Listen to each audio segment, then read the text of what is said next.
Now, today we got an interesting view of a specific image by James Webb Telescope, and hey, this was also released by Hubble a couple of years ago, which we're going to talk about. We're going to see some comparisons as reviewed from Hubble's Twitter page. Now, when you're looking at this star, you might be wondering what is the name of this star. It's known as the Wolf-Rayet star. Abbreviation of this specific star is 124 WR124, and this star is known to be one of the most brightest and luminous ones that is within our reach. Specifically, if you're looking at the location of this star, it is 15,000 light years. The particular constellation Sagittarius, and so looking at details about the characteristics of this star. Now, as you can see from this image, we can realize that in terms of the amount of suns that this is capable of hosting, it is about 30 times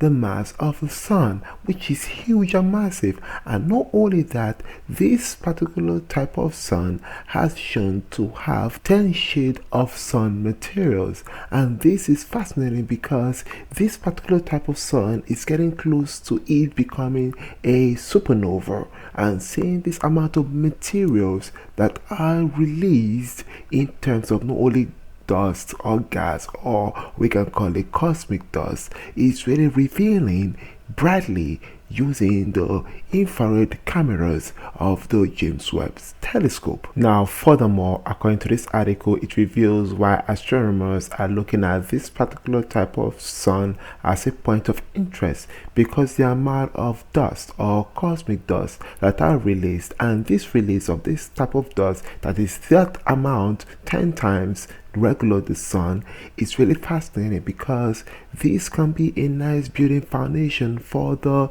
dust budget based on what the specific space can accommodate or have. Therefore, this can help to understand how much of this dust can be transformed into planets, or maybe life hosting planets, and also how this can help us to really understand the behavior of such transformation heading from this type of WR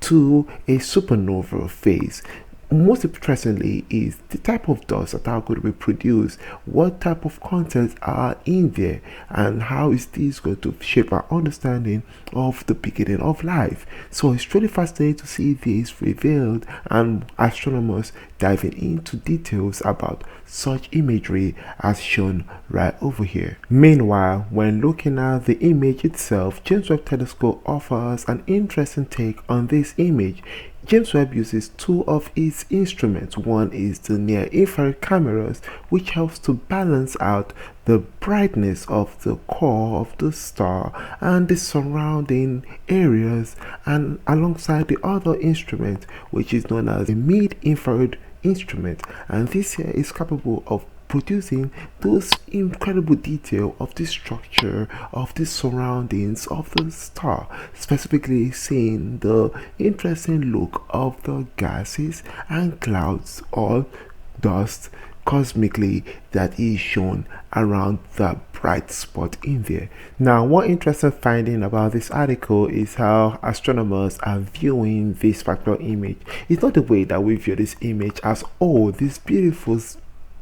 viewing image of a flower-like sun, but rather they actually see it as, hey, let's look at this image here as an analog of how early universe worked, and how early stars, when they get to that point where they're about to go supernova by producing this type of gas, and also most importantly cloud dust, those heavy elements that are produced during this WR phase, how is this going to impact the beginnings of the formation of Earth? And this might be something to think about when it comes to looking at this image and studying more about it,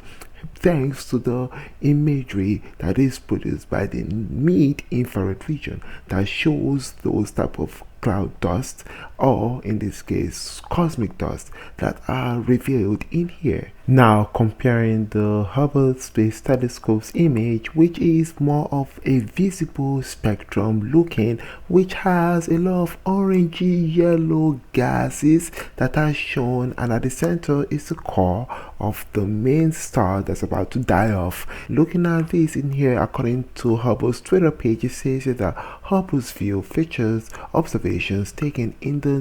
visible light spectrum, which is what our human eye can detect. So this is what we can see definitely from our human eye perspective, and this image was released on August 21st of 2015, and seeing how much evolution has been made as it got from this image to the James Webb Telescope's image is really fascinating. And the James Webb Telescope shows the diversity of the colors as revealed within the cloud dust region or cosmic dust, as we see different colors and shades in there